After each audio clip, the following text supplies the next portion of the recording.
Alright, I know I'm late to the whole Unk B and Harriet Tubman music debacle, but truthfully, I'm starting to see a concerning amount of audacity that is really coming from the visitors of this culture because they happen to consume a significant amount of it. And it feels like they trying to pull the heist. They trying to do what they did with rock and roll. They trying to take that cultural leverage. You know, think peace aside. To that white boy, shut the fuck up. Truly, I don't know how to break this down for y'all, but if you are not of the culture that hip-hop spawns from, then you will never be the individual that drives that needle. That is the nature of the genre itself. Out here talking about Unk, motherfucker. I know you don't call your mom's brother Unk. If you do not say Unk in your day-to-day interactions with family, please shut up. Hold on, let me set this down, bro, because it's really starting to feel like folks are getting emboldened, right? Especially when you look at all the media companies that people are starting up and platforming like this. I don't know, to me this feels like a lack of discernment. This feels like a bad corporate move to even platform something like that from his team. I wouldn't even want to hear him say that. But again, that lack of discernment goes to show you where hip-hop's heading. That lack of discernment goes to show you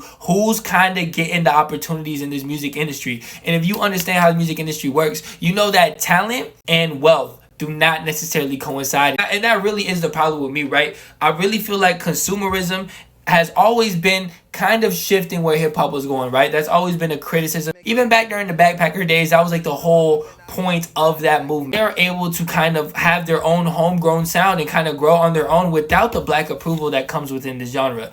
I hate to say this, bro. Black approval is not necessarily the lifeline in this genre anymore. It's more so the life force. They don't care about the fundamental aspects of the genre. When any single person that you looked up to within this genre would look at you like you are crazy. You tell Tyler Creator you don't like soul samples, he gonna look at you sideways. You tell Kanye that, he gonna slap you in the face. You tell Q-Tip that, it go down the line. It's black music. Folks got too much audacity now. The political roots that hip-hop comes from, because being black in America is innately political, are starting to get frowned upon by individuals from suburban environments or from non-black environments because they think it's corny. A lot of people are so illusioned by whatever wealth they've accrued from this genre or whatever wealth they're seeking from this genre that they only view it as some aspirational vehicle that they can exploit by talking about money, hoes, and clothes. And as someone who does still listen to Drake, that line really does stick with me in the rest of the tweets that I'm saying. You really have people that real life are saying that they can't dance to the music.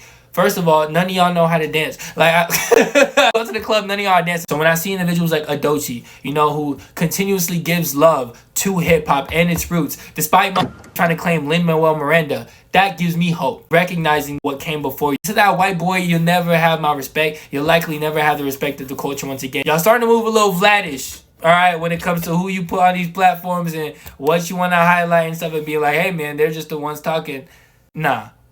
Nah, let's do better. That was corny.